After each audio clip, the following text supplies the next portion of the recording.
Assalamualaikum warahmatullahi wabarakatuh. Salam, Om Swastiastu, Namo Buddhaya, salam kebajikan. Yang terhormat kepada Ibu Hadiana Widyastuti dan teman-teman yang kami cintai. Kami dari kelompok 2 akan menjelaskan mengenai hasil kerja kelompok kami, yaitu pengembangan karir pada PT Claro Kreasi Abadi. Next.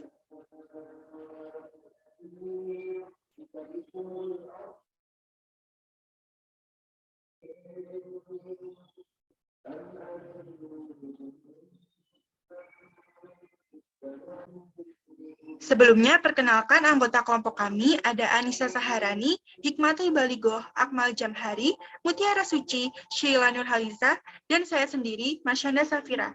Next.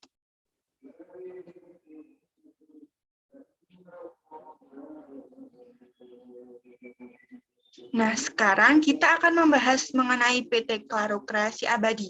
Pemaparan materi akan dilakukan oleh Mutiara Suci. Untuk Mutiara dipersilahkan.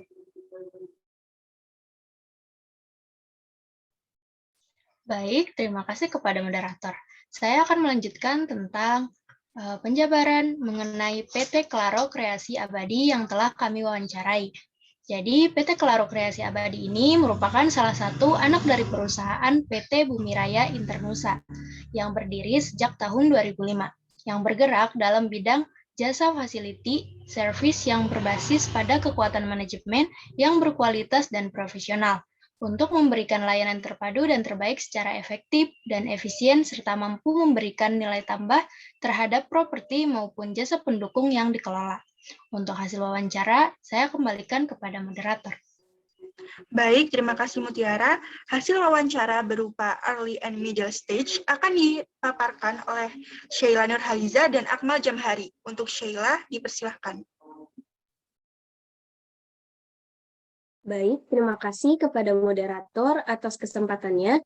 Di sini saya akan menjelaskan mengenai hasil dari wawancara dengan salah satu karyawan dari PT Claro Kreasi Abadi, di mana beliau pernah berkarir menjadi karyawan dan sekarang telah menjabat sebagai tim leader yang masuk dalam kategori middle stage.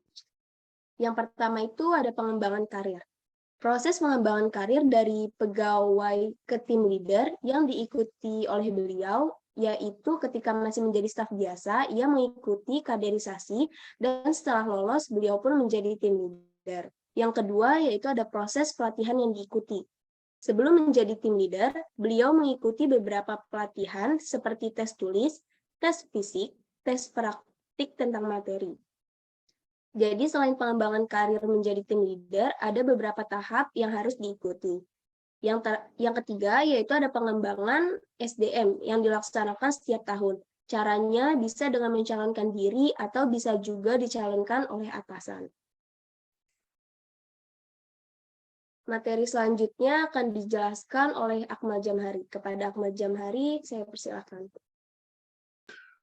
Ya, pertama ada pendidikan terakhir SMK jurusan pemasaran. Dapat disimpulkan bahwa pegawai yang bekerja di PT Claro Kreasi Abadi tidak ada batasan atau kriteria tertentu menjadi tim leader. Yang penting kita mempunyai soft skill yang memadai dalam bidang tersebut. Kedua, beasiswa perusahaan. Di PT Claro Kreasi Abadi ada program tiap tahunnya, ada penghargaan untuk pegawai terbaik yang berupa reward dan bonus. Yang ketiga, pengalaman kerja sebagai tim leader. Untuk mencapai jabatan menjadi tim leader, harus mempunyai tekad dan prinsip yang kuat, harus tahu karakter orang lain karena kita akan menghadapi berbagai macam perbedaan dan permasalahan.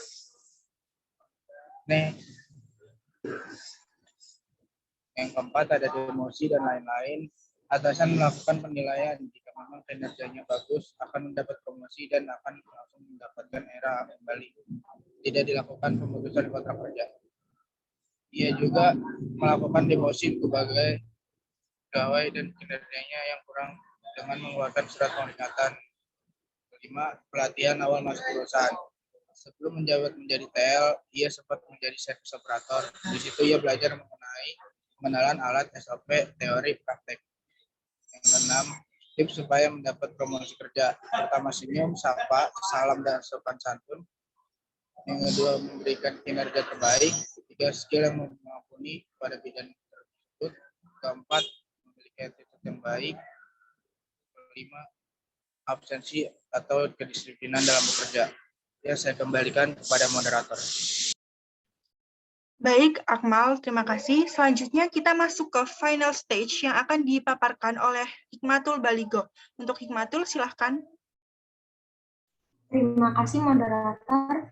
Di sini saya akan menjelaskan mengenai hasil wawancara kami dengan pekerja yang sudah ada di final stage.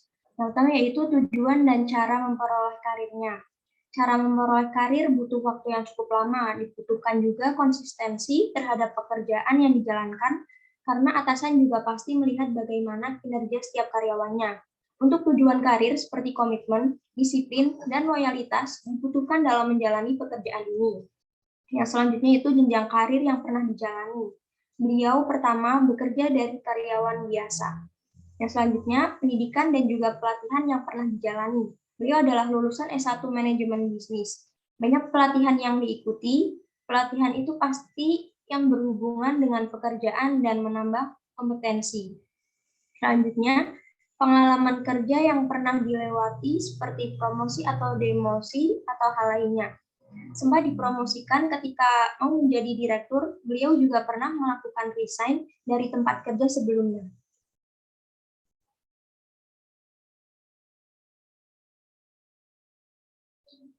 Selanjutnya itu kriteria tertentu untuk mendapatkan promosi. Biasanya para atasan sebelumnya sudah mencari tahu tentang profil dan kinerja karyawannya, karena hal tersebut juga akan menjadi bahan pertimbangan nantinya. Jadi sebagai karyawan, kita memang harus bekerja dengan sangat baik agar bisa mendapat kesempatan untuk dipromosikan. Selanjutnya itu beasiswa. Dalam perusahaan ini mendapat beasiswa sedikit sulit karena pasti menambah pengeluaran biaya dari perusahaan.